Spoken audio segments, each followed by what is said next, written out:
사도신경으로 시작하겠습니다. 나는 전능하신 아버지 하나님 천지의 창조주를 믿습니다. 나는 그의 유일하신 아들 우리 주 예수 그리스도를 믿습니다. 그는 성령으로 잉태되어 동정녀 마리아에게서 나시고 본디오 빌라도에게 고난을 받아 십자가에 못 박혀 죽으시고 장사된 지 사흘 만에 죽은 자 가운데서 다시 살아나셨으며 하늘에 오르시어 전능하신 아버지 하나님 우편에 앉아 계시다가 거기로부터 살아있는 자와 죽은 자를 심판하러 오십니다.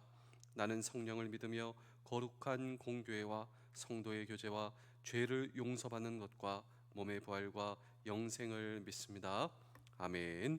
찬송가 496장을 함께 찬양하겠습니다.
신명기 32장 52절의 말씀입니다. 내가 비록 내가 이스라엘 자손에게 주는 땅을 맞은편에서 바라보기는 하려니와 그리로 들어가지는 못하리라 하시니라. 아멘. 오늘 말씀은 충격적인 말씀입니다. 모세가 약속의 땅에 들어가지 못한다라고 하는 선언이기 때문입니다. 다시 한 번 더 오늘 성경 본문을 읽어보실까요? 신명기 32장 52절입니다. 내가 비록 내가 이스라엘 자손에게 주는 땅을 맞은편에서 바라보기는 하려니와 그리로 들어가지는 못하리라 하시니라. 자, 모세가 하나님께서 주시는 그 약속의 땅을 볼 수는 있어도 그리로 들어가지 못한다라고 하는 정말 충격적인 선언이지 않습니까? 모세 자신의 입장에서는 얼마나 안타까웠을까요? 그런데 이유가 있지 않겠습니까? 모세는 출애굽의 리더로서 그 땅을 위해서 지금까지 왔습니다. 40년 동안 홍해를 가르고 그 광야의 40년을 지나 이제 눈앞에 목전에 뒀습니다. 근데 볼 수는 있어도 들어가지는 못한다. 이유가 있지 않겠습니까? 왜 그랬을까요? 성경은 이 부분을 정확하게 지적을 하고 있는데 그것은 바로 모세의 거역 때문이었습니다. 그런데 이 모세의 거역은 모세만의 거역이 아니라 오늘 저와 여러분들의 거역일 수도 있다. 이 사실도 역시 우리는 잊지 말아야 합니다. 왜냐하면 오늘 이 시대는 거역의 문화가 충만하고 득실되고 있습니다. 어떻게 할 수 있는가? 모든 권위가 무너지고 있기 때문입니다.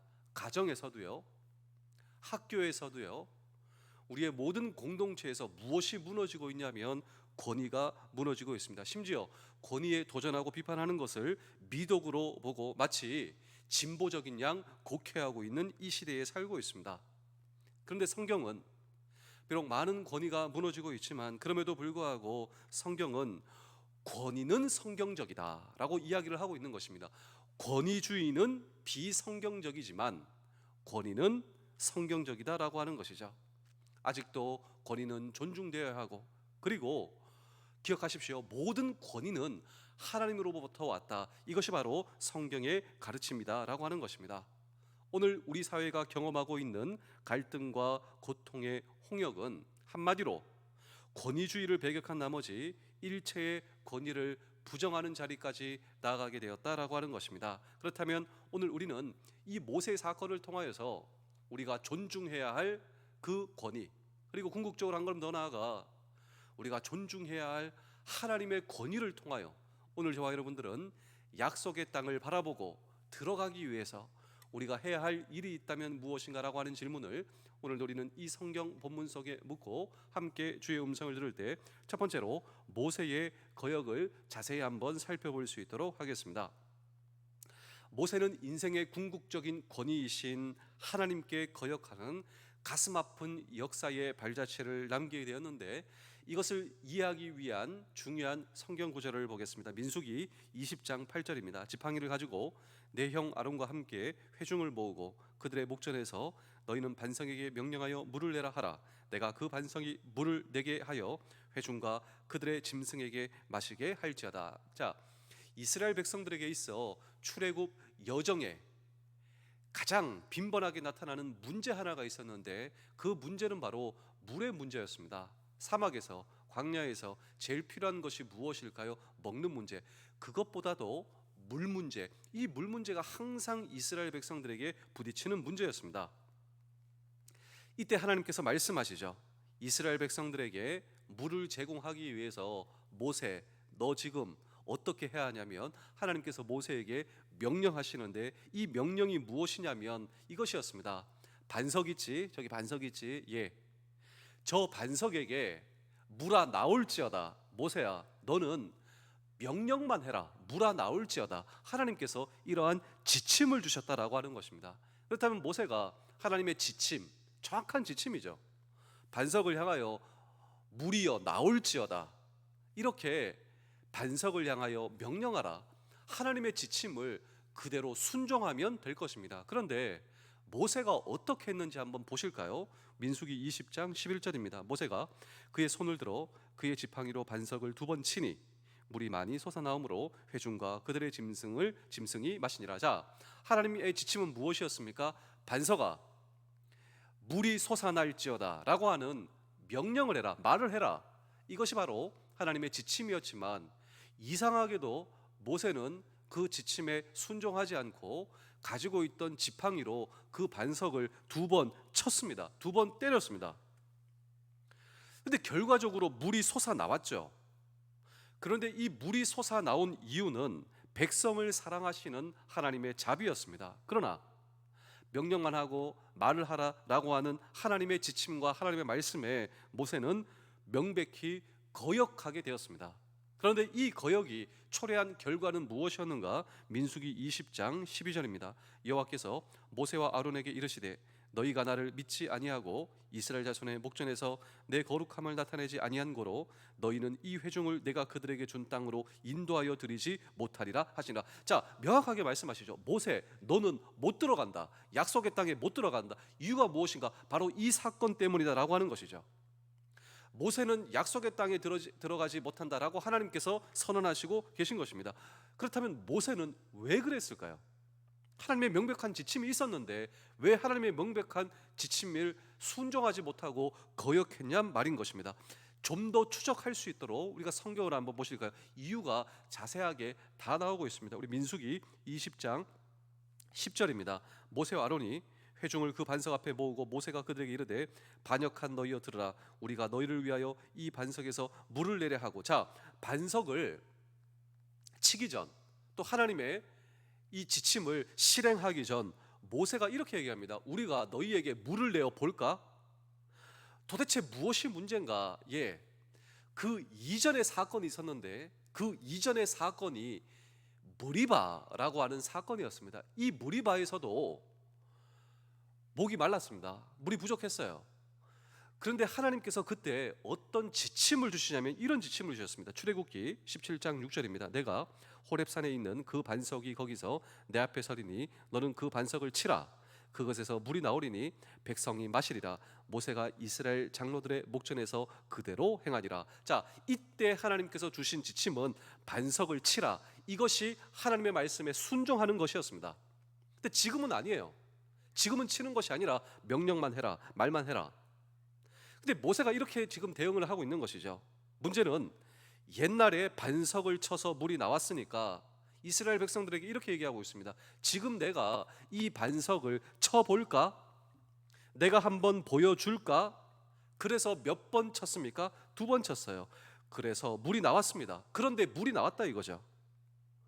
그런데 더 중요한 것은요, 하나님이 좋아하지 않으셨다라고 하는 것입니다. 그것을 도전으로 본 것입니다. 하나님의 리더십에 대한 도전 말이죠. 우리 사랑하는 성도 여러분, 장병 여러분, 군가족 여러분, 정말 이스라엘 백성들에게 절실하게 필요했던 물, 이것은 반석을 쳤기 때문에 나온 것이 아니라 무엇 때문에 나왔습니까? 하나님을 믿는 순종 때문에 나왔습니다.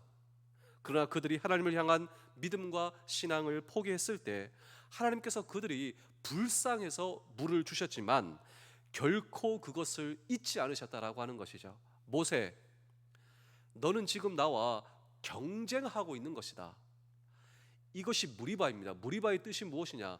이 모세의 거역 사건이 일어난 장소가 무리바입니다. 이 무리바의 뜻이 모세, 너는 지금 나와 경쟁하였어 라고 하는 것입니다. 이것이 비단 모세만의 이야기일까요?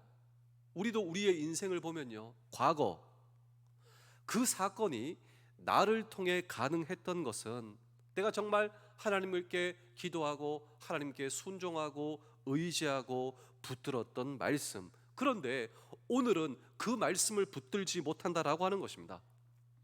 그리고 그 하나님을 신뢰하지 못하고 행동했을 때 그것은 모세의 불신앙, 모세의 불순종으로 판단하신 하나님. 그래서 그 장소의 지명이 무리바, 나와 다투었다라고 하는 것입니다. 여러분, 하나님과 다투고 하나님과 경쟁하는 것은 비극입니다. 우리는 하나님과 경쟁할 수 있는 존재가 아니다라고 하는 것이죠. 하나님께서 우리의 인생의 주인이십니다. 다시 고백하며 하나님께서 하나님을 잊어버리고 행동했던 내 인생에 있어 다시 한번 하나님께서 내 주인이십니다. 하나님께서 내 삶의 창조주이십니다. 이 사실을 고백해야 하는 저와 여러분들의 남은 삶이 되어야 할 줄로 믿습니다. 그래서 40년 만에 모세가 죽고 그 이후에 이스라엘 백성들은 약속의 땅을 향해 비로소 움직일 수 있었다라고 하는 것입니다. 그런데 움직이는 시점, 뼈아프게 대가를 지불하고 배워야 했던 처절한 교훈이 있다면 그것은 바로 하나님을 향한 거역은 심각한 범죄다. 하나님의 말씀에 거역하는 것은 심각한 범죄다라고 하는 사실입니다. 두 번째로 한 걸음 더 나아가 미리암과 아론의 거역입니다. 미리암과 아론도 약속의 땅에 들어가지 못했습니다. 그런데 역시 미리암과 아론도 하나님을 향한 이 거역의 발자취를 남기게 되었다라고 하는 것입니다. 민수기 12장 1절입니다. 모세가 구스 여자를 취하였더니 그 구스 여자를 취하였으므로 미리암과 아론이 모세를 비방하니라. 여기 보시면 구스 여자가 나오죠. 이 구스 여자는 북아프리카, 지금의 에티오피아 지역입니다. 그러니까 이 구스 여자는 피부가 검했을 가능성이 상당히 높다라고 하는 것이죠. 그런데 이 구스 여자와 모세가 국제 결혼을 하였다라고 하는 것입니다. 그런데 도대체 무엇이 문제인가? 출애굽기 2장 21절입니다. 모세가 그와 동거하기를 기뻐하며 그가 그의 딸 십보라를 모세에게 주었더니, 자, 모세의 원래 부인은 십보라입니다. 십보라. 그런데 오늘 성경 본문은 조금 다른 상황이죠. 이 모세가 십보라를 하늘로 이제 보내고 상처한 이 재혼의 상황이었다라고 하는 것입니다. 그런데 이것을 마땅하지 못하다 여긴 모세의 누이 미리암이 일종의 모세를 비방하게 되었다라고 하는 것입니다. 그런데 모세가 이렇게 고백하는 이 부분을 한번 생각해 보십시오. 모세가 그의 누이에게 이렇게 얘기합니다. 제가 하나님께 기도했어요. 그리고 하나님의 음성을 듣고 인도하심을 받아 결혼하는 거예요. 이것을 받아주세요. 그런데 이것을 받지 못했던 미리암의 반응이 무엇이냐면 민수기 12장 2절입니다. 그들이 이르되 여호와께서 모세와만 말씀하셨느냐 우리와도 말씀하지 아니하셨느냐 하며 여호와께서 이 말을 들으셨더라. 자, 피부가 검은 여자를 데리고 온다면 그것이 하나님의 뜻이라면 하나님이 우리에게도 가르쳐 주지 않겠느냐? 왜 우리에게 가르쳐 주지 않고 모세에게만 하나님께서 말씀하시느냐? 모세가 기도 응답을 받고 그렇게 한 것을 전혀 받아들이지 않는 그 누이 미리암의 이 모든 것을 성경은 놓치지 않고 기록하고 있다라고 하는 것입니다. 도대체 이것이 왜 심각한 것인가? 왜 이것을 성경은 계속 언급하고 있는가? 모세의 인생 속에 개입하신 하나님, 그 하나님의 인도 그 자체를 부정하고 있다라고 하는 것입니다. 그런데 그것을 하나님께서 들으셨고 그것을 하나님께서 매우 심각하게 보셨다라고 하는 것입니다. 그런데 이것은 단순히 모세의 리더십뿐만 아니라 모세의 인생 속에 개입하신 하나님의 리더십에 도전하신 사건으로 하나님께서 간주하셨다라고 하는 것입니다. 그래서 결과적으로 어떻게 되었는가? 미리암이 나병 한센병에 걸렸다라고 하는 것이죠. 어떤 성경학자는 이렇게 얘기하고 있습니다. 이것은 무서운 하나님의 징계의 휴머이다. 미리암은 피부에 대한 편견을 가지고 있었다라고 하는 것입니다. 어떻게 피부가 검은 사람이 우리 집안에 들어올 수 있느냐라고 하는 피부색에 대한 편견 말이죠. 그래서 하나님께서 이렇게 말씀하신 것입니다. 그래, 네 피부가 그렇게 자랑스러우냐? 그럼 한번 네 피부도 경험해봐라 라고 하는 아주 무서운 이 징계의 휴머인 것이죠. 그러나 모세는 온유했습니다. 너무나 안타까워 하나님 앞에 중보의 마음으로 용서와 치료를 구하여 이 미리암이 낫게 되었습니다. 그러나 별로 중요하지 않았던 결혼 사건을 가지고 리더에게 흠집을 내는, 여러분 사실 이 모세에게 흠집을 내는 것은 이스라엘 백성들을 인도하는 리더십에 커다란 타격을 받는다라고 하는 것을 뜻하지 않습니까? 이것을 간과하지 못하셨던 하나님께서 징계하셨던 사건, 민수기 20장 1절입니다. 첫째 달에 이스라엘 자손 곧 온 회중이 신광야에 이르러 백성이 가데스에 머물렀더니 미리암이 거기서 죽음에 거기에 장사되니라. 자, 미리암이 가데스에 장사되었다. 무슨 이야기인가? 약속의 땅에 들어가지 못했다라고 하는 것입니다. 자, 아론도 한번 보실까요? 민수기 33장 38절입니다. 이스라엘 자손이 애굽 땅에서 나온 지 40년째 5월 초하루에 제사장 아론이 여호와의 명령으로 호르산에 올라가 거기서 죽었으니, 자, 아론도 들어가지 못하고 죽었다라고 하는 것입니다. 그 가운데 이스라엘은 계속 방황하게 되었다라고 하는 것이죠. 미리암도 죽고 아론도 죽고 그 이후에 비로소 약속의 땅을 향해 이스라엘 백성들은 나아갈 수가 있었다. 그리고 그들은 가나안 땅에 들어가지 못했다. 성경은 중요한 연관고리, 그들의 반역 사건을 기록하고 있다. 이것을 잊어서는 안 됩니다. 여러분, 권위에 거역하는 것, 이것은 작은 일이 아니라 매우 심각한 일이다라고 하는 것이죠. 결국 이들은 그들의 인생의 꿈, 약속의 땅을 스스로 포기하는, 그리고 자기의 인생을 무너뜨리는 결과를 가져왔다라고 하는 것이 바로 미리암과 아론과 이 모세의 거역 사건이다라고 하는 것입니다. 마지막으로 오늘 저와 여러분들의 거역, 이 거역을 우리는 바라볼 수가 있어야 합니다. 어떻습니까? 우리는 다르다고 생각하십니까?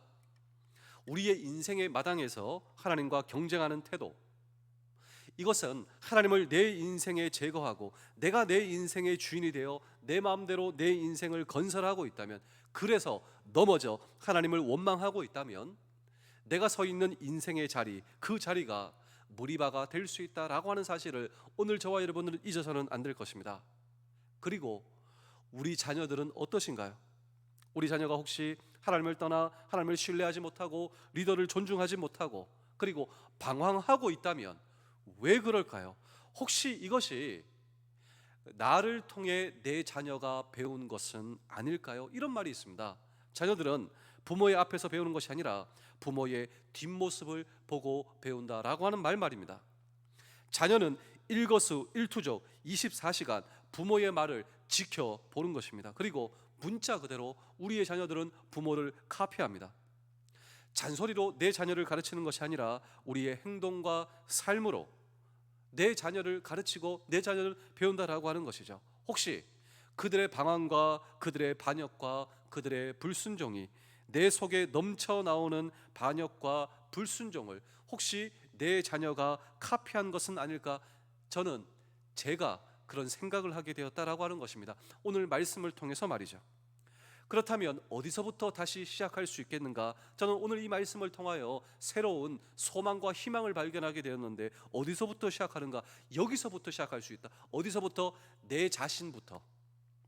부모가 하나님 앞에 회개하면, 부모가 먼저 회개하면 부모가 달라졌다라고 하는 사실을 누가 먼저 제일 알까요? 자녀가 먼저 제일 잘 아는 것입니다. 부모가 달라졌다라고 하는 사실. 그래서 여기서부터 다시 한번 하나님의 말씀을 붙들고 하나님을 바라보고 사는 일, 그리고 하나님의 리더십을 존중하는 일, 하나님의 말씀에 순종하는 일 말이죠. 우리 사랑하는 성도 여러분, 우리가 살고 있는 이 시대는 거역의 문화가 충만한 시대다 말씀을 드렸습니다. 그렇다면 우리 자녀가 순종을 배울 수 있는 이 장소는 저는 두 가지라고 생각합니다. 두 가지밖에 없습니다. 딱 두 가지예요. 어디인가? 교회와 가정입니다.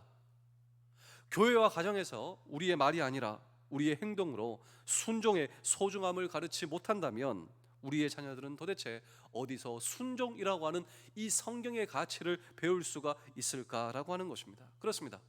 부모가 다시 한번 하나님의 말씀을 붙들고 순종의 인생을 살기로 결단할 때 비로소 우리를 둘러싸고 있는 불순종의 문화는 순종의 문화로 변화될 수 있다라고 하는 사실을 믿으시는 우리 모두 될 수 있기를 주의 이름으로 축복합니다. 그런데 인간의 마음속에는 항상 거역을 즐기고 싶어하는 타락한 마음이 있습니다. 여러분, 타락한 마음의 정체가 무엇인 줄 아십니까? 거역을 즐기는 문화다라고 하는 것이죠. 내가 거역을 즐기고 싶어 하거든 이것이 내 속에 타락한 문화구나, 타락한 성품이구나 라고 하는 사실을 잊지 말아야 합니다. 동시에 내 인생에서 예수 그리스도를 구주로 고백하고 그분을 만났을 때 그분이 내 속에 새로운 성품을 심어 주셨는데 그것이 바로 예수님의 성품입니다. 예수님의 성품은 나로 하여금 순종할 수 있도록 촉구한다라고 하는 하나님의 말씀을 순종하도록, 그리고 하나님의 인도하심을 순종하도록. 그러나 타락한 성품은 나로 하여금 불순종하게 촉구하게 만드는 이것이 바로 나의 타락한 성품이다라고 하는 사실을 잊지 말아야 합니다. 제가 마지막으로 한 편의 이야기를 들려드리고 오늘 설교를 마치겠습니다. 전 세계적으로 아주 이 폭발적으로 이 사람들이 읽던 이 베스트셀러 가운데 가르시아 장군에게 보내는 메시지라고 하는 좋은 책이 있습니다. 이 책이 나온 지 얼마 되지 않았는데 무려 4천만 부가 팔리는 아주 초특급 초일류 베스트셀러가 되게 되었습니다. 그렇다면 내용은 무엇인가? 아주 간단합니다. 이 스페인에 대한 이 쿠바의 독립전쟁을 배경으로 하고 있습니다. 이 전쟁은 미국과 스페인에 대한 이 전쟁으로 발전되게 되었는데 미국 정부는 쿠바 지도자 가르시아 장군에게 긴급하게 전해야 할 메시지가 생기게 되었는데 문제는 소재가 파악되지 않는다. 쿠바의 어느 밀림 속에 있는 것은 확실한데 추측하고 있는데 이 장군을 빨리 찾아야 합니다. 그래서 누구에게 임무를 주냐면 로안 중위, 한 중위가 있어요. 이 중위에게 틀림없이 이 사람이라면 해낼 수 있을 것이다, 그에게 책임을 맡기게 되는데 정말 무사히 이 편지를 전달하게 되었다. 이 내용은 간단하죠. 근데 왜 그렇게 많은 사람들에게 이 책이 반향을 일으키게 되었냐면 시대는 다르지만 장소는 다르지만 상황은 다르지만 정말 우리에게 이 시대는 로안 같은 중위가 필요하다라고 하는 것입니다. 자, 이 책의 한 내용을 여러분께 한번 읽어드리겠습니다. 적당히 일하기, 멍청한 부주의, 천박한 무관심, 열이 없는 작업, 이런 것들이 거의 하나의 규칙이 되어 있는 것처럼 보일 정도이다. 지금 내가 말하고자 하는 바는 이것이다. 즉 맥키니 대통령이 로안에게 가르시아 장군에게 보낼 편지를 주었을 때 로안은 그 편지를 받으면서 그가 어디에 있습니까? 라고 묻지 않았던 점이다. 자, 이 책은 로안 중위는 어려운 일을 잘 수행했다 이렇게 말하고 싶은 것이 아니었다라고 하는 것이죠. 그 임무를 부여받았을 때 그 과정 가운데 로안 중위의 태도, 인간적인 눈으로 볼 때 어디에 있는 사람이지? 이 불가능한 사명, 이것은 불가능합니다. 이것이 아니라 묵묵히 그 일을 완수해 나가는 그 중심, 그 자세에 대해서 말하고 싶었다라고 하는 것입니다. 주어진 임무에 대한 충성심, 일을 처리하는 유능함보다 훨씬 가치 있는 것이다라고 하는 것입니다. 그런데 이 시대가 필요한 사람이 누구인가? 하나님이 찾고 있는 사람이 누구인가? 바로 이런 사람이 아니겠습니까? 하나님께서 오늘도 찾고 계신 사람 말이죠. 다시 한 번 더 이 책을 한번 인용해 보겠습니다. 문명이란 바로 오랜 세월 간절하게 이런 개인들을 찾는 과정의 다름 아니다. 모든 도시와 촌락에서 모든 사무실과 작업장과 상점과 공장에서 그런 사람을 찾는다. 온 세상이 그런 사람을 소리쳐 구하고 있다. 모두가 간절히 원하고 있다. 가르시아 장군에게 메시지를 전할 임무를, 영적 원리도 마찬가지라고 생각하고 있습니다. 하나님께서 일하는 방식이 그것이지 않습니까? 늘 이런 사명을 주시고 그 사명을 감당할 사람을 찾고 계시다라고 하는 것이죠. 사도행전 1장 8절을 보실까요? 오직 성령이 너에게 임하시면 너희가 권능을 받아 예루살렘과 온 유대와 사마리아 땅까지로 내 증인이 되리라. 사실 불가능한 말씀이죠. 마태복음 28장 19절 20절도 보실까요? 오늘 저와 여러분들이 모든 족속에 가서 아버지와 아들과 성령의 이름으로 세례를 주고 모든 것을 가르쳐 지키게 하라. 사실 주님께서 우리에게 주신 명령은 불가능한 명령이다라고 하는 것이죠. 그럼에도 불구하고 오늘 저와 여러분들이 하나님을 바라보며 기도하며 말씀 앞에 순종하며 충성할 수 있다면, 그래서 이 해병대가 하나님을 사랑하고 하나님을 충성하면 이것은 놀라운, 우리는 정말 믿는 사람 가운데서도 우월한 위치에 있는데 이 해병대에서 나오는 불가능한 상황 가운데서도 할 수 있습니다라고 하는 이 구호가 다 성경적 가치, 이 성경에서 나왔다라고 하는 것이죠. 우리는 누구보다 하나님에 대한 이 순종에 대한 이 자세가, 그리고 이 개념이 박혀 있는 사람이에요. 불가능한 상황 가운데서도 이 모든 과정을 하나님께서 지켜보시고 내 말과 내 중심을 보신다라고 하는 것입니다. 불가능한 상황 가운데서도 하나님의 말씀 가운데 내게 능력 주시는 자리에서 내가 모든 것을 할 수 있습니다라고 하는 오늘 저와 여러분들의 마음과 그리고 중심을 보시고 하나님께서 도와주신다. 하나님께서 인권과 영권과 물권을 저와 여러분들에게 허락하여 주신다라고 하는 것입니다. 이런 삶을 우리 주님께서 사시지 않으셨습니까? 한마디로 십자가 앞에서도 죽기까지 복종하는 자세, 하나님의 뜻 가운데 말입니다. 하나님의 뜻에 복종하는 자세, 그것이 바로 십자가입니다. 십자가를 지시기 전날도 예수님께서는 사실 선택의 기로 앞에 놓여 계셨습니다. 그러나 내 뜻대로 마옵시고 아버지의 뜻대로 하옵소서, 순종을 결단하신 주님이 오늘 저와 여러분들의 주님이시고 그 주님을 통해 저와 여러분들이 죄사함과 구원을 받았다면 오늘도 하나님의 말씀과 하나님의 뜻 앞에 순종은 옵션이 아닙니다. 순종할 것인가 말 것인가, 순종은 그리스도인의 삶의 유일한 선택이다. 그렇다면 우리 사랑하는 성도 여러분, 장병 여러분, 군가정 여러분, 오늘도 하나님께서 저와 여러분들이 허락하신 약속의 땅을 바라보며 오늘도 말씀 앞에 하나님 앞에 순종을 드려 오늘 저와 여러분들의 말과 중심과 행동을 통하여 우리를 왜 해병으로 불러주셨을까? 왜 군인으로 불러주셨을까? 이런 삶을 통하여 하나님께서 기뻐하시는 삶, 그 삶이 오늘 저와 여러분들의 모든 남은 삶 되실 수 있기를 주의 이름으로 축복합니다. 기도하겠습니다. 응답하시는 하나님 아버지, 새날 허락하시니 감사합니다. 날씨만 흐려져도 우울해지는 저는 연약한 인간입니다. 환경에 흔들리는 내 자신을 보면 실망스럽지만 언제나 환경을 뛰어넘어 나를 지키시는 하나님을 보며 소망을 품습니다. 언제나 나의 기도에 응답하신 하나님 감사합니다. 언제나 나의 어려움을 도우시는 주님께 감사합니다. 응답하신 하나님께 나의 욕심을 구하지 않게 하시며 나에게 필요한 것을 공급하시는 하나님을 신뢰함으로 내가 구할 것과 구하지 말 것을 분별하게 하여 주옵소서. 오늘 나의 기도가 하나님을 닮기를 원합니다. 줄 수 있으나 다 주지 않으시는 하나님을 알게 하시며 지금 당장 돕지 않으시는 하나님의 때를 신뢰하겠습니다. 하나님의 뜻을 알아 아름다운 열매로 응답받는 기도가 늘어나게 하여 주옵소서. 오늘 허락하신 모든 환경에 만족하고 감사하기를 원합니다. 나를 어떻게 하고 나의 마음에 들지 않아도 하나님이 주신 모든 환경에 감사합니다. 힘든 환경은 빨리 벗어나는 것이 지혜라는 단순한 생각을 버리고 하나님의 때를 기다리며 인내하는 지혜를 허락하여 주옵소서. 나의 길이 되시는 예수 그리스도의 이름으로 기도하옵나이다. 아멘.